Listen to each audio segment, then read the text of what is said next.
बड़े कमाल की बात कही है कि आराम उतना ही कीजिए जो आपको हराम ना लगे। हाय गाइस, मेरा नाम पीयूष है और मेरे चैनल एजुकेशन विद मोटिवेशन में आप लोगों का फिर से एक बार बहुत बहुत स्वागत है। हर रोज की तरह एक नई कहानी लेके आया हूं मैं आप लोगों के लिए। इस कहानी को भी आप लोग लास्ट तक सुनिएगा और बताइएगा कहानी आपको कैसे लगी। लेकिन उससे पहले जो लोग मेरे चैनल पे नए हैं वो प्लीज मेरे चैनल को सब्सक्राइब कर लीजिए, बेल आइकन को प्रेस कर लीजिए, जिससे YouTube पे मैं जब भी कोई नई वीडियो अपलोड करूं तो उसकी नोटिफिकेशन आपको मिलती रहे। तो आइए कहानी शुरू करते हैं। एक बार कुछ गिद्ध जंगल को छोड़ करके नदी के किनारे आ गए। अब नदी में मछलियां बहुत थी, इसलिए उनको शिकार करने में बड़ी आसानी होने लगी। धीरे धीरे उनको जंगल से ज्यादा वो नदी का किनारा अच्छा लगने लगा। अब वो वहीं रहने लगे। अब उनका वहां से जाने का मन ही नहीं कर रहा था, क्योंकि मछलियां थी और भी छोटे छोटे जानवर थे जिससे वो शिकार आसानी से कर लेते थे। उनकी जिंदगी वहां पे खूब मौज से कटने लगी, क्योंकि नदी के किनारे भर पेट खाना मिलता था। अपनी इच्छा के अनुसार वो शिकार करते थे, जो मर्जी करता था वो खाते थे। इसलिए उनका दोबारा जंगल में जाने का मन नहीं कर रहा था। जितने गिद्ध थे वहां पे सारे जवान थे, बस उसमें केवल एक ही गिद्ध था जो बूढ़ा था। बूढ़े गिद्ध को बड़ी चिंता होने लगी। वो सोचने लगा कि अभी तो इनकी उम्र है स्ट्रगल करने की, अभी चुनौतियां लेने की उम्र है, पर ये लोग अभी से ही कंफर्ट जोन ढूंढने लगे।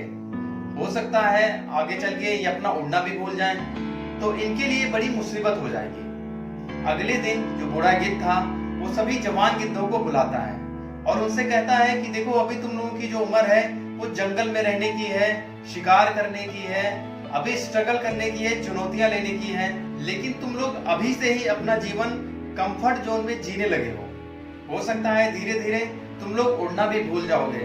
इसलिए मैं तुम लोगों को ये सलाह देता हूँ कि हम लोगों को अब वापस जंगल में चलना चाहिए। वहां पे कम से कम ये तो रहेगा कि हमारे सामने स्ट्रगल्स होंगे, हमारे सामने चुनौतियां होंगी, तो हम उड़ भी सकेंगे, हमें शिकार करने में भी कोई दिक्कत नहीं होगी, कोई परेशानी नहीं होगी। सारे गिद्ध उस बूढ़े गिद्ध की बात को अनसुनी करके दोबारा से नदी के किनारे चले जाते हैं। फिर से वो नदी के किनारे ही रहने लगते हैं, लेकिन बूढ़ा गिद्ध वापस जंगल में चला जाता है।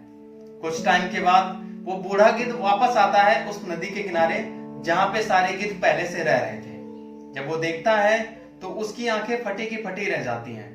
वो देखता है कि कुछ गिद्ध तो मर चुके हैं, कुछ लहूलुहान हैं, कुछ जख्मी हैं, कुछ बोल नहीं पा रहे हैं, कुछ की गर्दन कटी हुई है। तभी वो जाकर के एक गिद्ध से पूछता है कि यहाँ पे अचानक ऐसा क्या हुआ कि तुम लोगों की ये हालत हो गई। तो वो गिद्ध कहता है कि एक दिन एक आदमी एक जहाज में चीते को भर के ले आया और उस चीते को उसने इस नदी के किनारे छोड़ दिया। कुछ दिन तक तो सब कुछ ठीक रहा, चीता ने हमें कुछ नहीं कहा, लेकिन जैसे चीते को ये पता चला कि हम लोग उड़ नहीं सकते, हम लोग शिकार नहीं कर सकते, हमारे नाखून अब बेकार हो चुके हैं, तो उसने एक एक करके सबको मारना शुरू कर दिया, जिसकी वजह से आज हम लोगों की ये हालत है। तो दोस्तों, कहानी आपको क्या सिखाती है ये आपको पता चल ही गया होगा। देखिए, कंफर्ट जोन में रहना अच्छी बात है, लेकिन एक उम्र के बाद। अभी से अगर आप कंफर्ट जोन में रहने लगेंगे तो आपका भी जो हाल है वो इन गिद्धों की तरह हो जाएगा। दोस्तों, हम लोगों की उम्र स्ट्रगल करने की है।